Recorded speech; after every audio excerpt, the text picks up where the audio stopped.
1000 साल तक नाकाबिल तस्खीर रहने वाला दुनिया का सबसे मजबूत किला, ऐसा किला जिसके बारे में नबी पाक सल्लल्लाहु अलैहि वसल्लम की बशारत भी थी कि वो फौज दुनिया की अजीम फौज और वो सुल्तान दुनिया का अजीम सुल्तान होगा जो इस किले को फतह करेगा। जी हाँ नाज़रीन, मैं कुस्तुनतुनिया किले के बारे में बात कर रहा हूँ। नाज़रीन, आज की इस मुख्तसर सी वीडियो में हम जानेंगे कि सुल्तान महमद फ़ातेह ने इस किले को किस तरह से फतह किया। सुल्तान महमद फ़ातेह की वो कौन सी ऐसी चालें थी जिसने दुश्मन को घुटने टेकने पर मजबूर कर दिया। नाज़रीन, सबसे पहले तो ये जान लेते हैं कि आखिर ये किला इतना ज़रूरी क्यों था। नाज़रीन, ये किला इसलिए इतना ज़रूरी था क्योंकि ये किला बाज़ंतीनी हुकूमत का दारुल हुकूमत था और ये बाज़ंतीनी लोगों के ताबूत में आखिरी कील साबित होने वाला था। नाज़रीन, यही वो किला था जिसकी बुनियाद पर बाज़ंतीनी लोग इतना फख्र महसूस किया करते थे। नाज़रीन, ये वो दौर था जब बाज़ंतीनी सल्तनत का दायरा काफ़ी कमज़ोर हो चुका था। ना तो इनके ख़जाने में कुछ था और ना ही इनके लोगों में अब हिम्मत थी कि वो कोई और जंग बर्दाश्त करते। जबकि अगर उस्मानी सल्तनत की बात की जाए तो उस्मानी सल्तनत अपने अरूज पर थी, क्योंकि उस्मानी सल्तनत की बागडोर एक ऐसे नौजवान के हाथों में थी जो सिर्फ और सिर्फ फतूहात को ही जानता था। नाज़रीन, सुल्तान मोहम्मद फ़ातेह ने कुस्तुनतुनिया किले को फतह करने की प्लानिंग काफ़ी अरसे से शुरू कर दी थी। इसीलिए 1452 में यानी मुहासरे से 1 साल पहले उन्होंने कुस्तुनतुनिया के शुमाल में रोमेली हसार नामी एक किला तामीर करवाया। इस किले को तामीर करने का मकसद ये था कि एक तरफ से इस किले का रास्ता रोक दिया जाए और बाज़ंतीनी लोगों को शुरू से ही मुश्किल में डाल दिया जाए। उसके बाद आहिस्ता आहिस्ता वो इस किले पर हमला करने की तैयारी करते रहे। इस वक्त उस्मानी सल्तनत के पास 80,000 से 1 लाख की फौज, कई छोटी बड़ी कश्तियाँ और एक हंगरी उस्ताद से बनाई गई दुनिया की सबसे बड़ी तोप।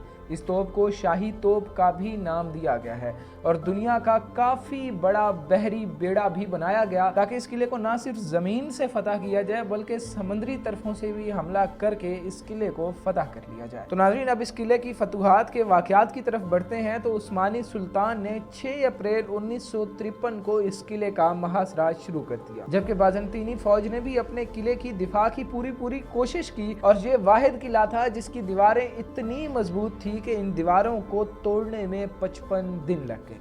जबकि सुल्तान मोहम्मद फ़ातेह भी एक नौजवान थे और उन्होंने भी हिम्मत नहीं हारी और पै दर पै जोशीली तकरीरें करके अपने नौजवानों को जगाते रहे। नाज़रीन, इस दिफा की कोशिश में बाज़ंतीनी शहंशाह के हुक्म पर वो बंदरगाह जहाँ से बहरी बेड़ों को समंदर में दाखिल होना था, उस बंदरगाह को मुकम्मल तौर पर तबाह कर दिया गया। अब ना तो उस्मानी सल्तनत के पास वक्त था कि वो नई बंदरगाह तामीर करवा सकते, इसीलिए उस्मानी सुल्तान ने एक अनोखा काम किया। उन्होंने कई ऊँटों को ज़बह करवा के उसकी चर्बी को पिघलाकर कई पुरखतर रास्ते जो पहाड़ों, ज़मीनों, जंगलों से गुजरते थे, ऐसी जगहों पर उस चर्बी को पिघलाकर बिछवा दिया गया। नाज़रीन, जब बारी आई बहरी बेड़ों की तो बहरी बेड़े उस फैट पर, उस चर्बी पर इस तरह फिसलते गए कि कुछ अंदाज़ा ही ना हुआ और वो बाज़ंतीनी किले के करीब पहुंच गए। नाज़रीन, शायद ये हाजिर दिमागी ही थी जिसने उस उस्मानी सुल्तान को उस्मानी सलातीनों में सबसे अहम बना दिया था। नाज़रीन, इस तरह 55 दिन मुहासरे के बाद 29 मई 1453 को मुसलमानों ने इस किले को फतह कर लिया और इस किले को फतह करते ही सुल्तान मोहम्मद फ़ातेह ने उस वक्त की सबसे बड़ी मस्जिद उस किले की आया सोफिया में नमाज अदा कराई। नमाज अदा कराने के बाद ही इसका नाम इस्तांबुल रख दिया गया और इसे उस्मानी सल्तनत का दारुल हुकूमत बना दिया गया। जबकि नाज़रीन, आज इस्लाम पर गहरे बादल छाए हुए हैं। लोग बदउनवानी, बदगुमानी, बेहयाई की तरफ जाते ही जा रहे हैं और ये भूलते जा रहे हैं कि हमारा ताल्लुक किन तारीख साज लोगों से है। नाज़रीन, अगर मैं एज अ मुस्लिम अपनी तारीख की बात करूं तो चंद लाइनें मैंने इस बारे में लिखी हैं कि इस मिल्लत के नौजवानों ने आसमानों पे कमंद डाली और अफलाक की बुलंदियों को छूते चले गए।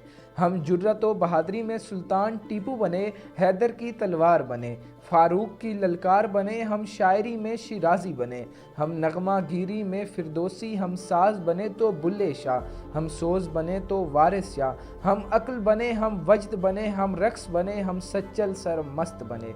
तालीम का मैदान हो तो सर सैयद अहमद ख़ान, इंसानियत की खिदमत कर ली जाए तो अब्दुल सत्तार ईदी, और अगर हमारे पास कोई और मोटिवेशनल और इंस्पिरेशन ना भी हो तो हमारे पास उस्मानी सल्तनत की इतनी बड़ी इंस्पिरेशन है कि अगर हम सिर्फ इन्हीं को देखें तो हमारा मुल्क तरक्की की बुलंदियों पर जा सकता है। हमारा दीन दुनिया के कोने कोने में फैल सकता है। आखिर में मेरी अल्लाह ताला से इतनी ही दुआ है कि अल्लाह ताला मुसलमानों के दिलों को उसी तरह से रोशन करें जिस तरह सुल्तान मोहम्मद फ़ातिह का दिल रोशन था। तो नाज़रीन, अगर आज की वीडियो पसंद आई हो तो वीडियो को लाइक करें, चैनल को सब्सक्राइब करें, दुआओं में याद रखें। अल्लाह हाफ़िज़।